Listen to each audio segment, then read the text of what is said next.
قرآن مجید کی ایک آیت ہے، وہ یہدی الیہ من اناب۔ یہ جو انابت کا تصور ہے، اس میں میں آپ سے یہ جاننا چاہتا ہوں کہ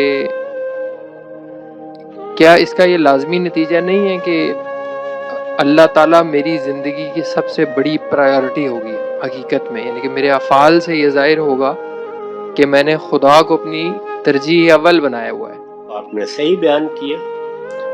یعنی انابت کا مطلب یہی ہے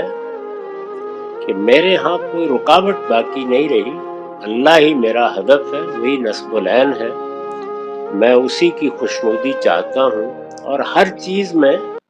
اس کی ترجیح قائم رکھتا ہوں۔ انابت کا مطلب یہی ہے، یعنی دل میں کامل جھکاؤ ہے۔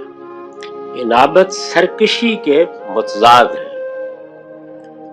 ایک انسان کا مزاج سرکشی اور تمرد کا ہوتا ہے، اور ایک کا قبولیت حق کے لیے ہمہ وقت تیار رہنے کا ہوتا ہے۔ جو جتنی زیادہ انابت اختیار کرتا ہے، آگے جو صلہ بیان کیا ہے ہدایت بھی اسی کے لحاظ سے، ہم کسی صحیح نتیجے پر پہنچ جاتے ہیں تو اس پر پابرجا رہنے، اس پر استقامت سے چلنے، اس میں پیش آنے والے نشیب و فراز میں اللہ کی مدد حاصل ہونے کے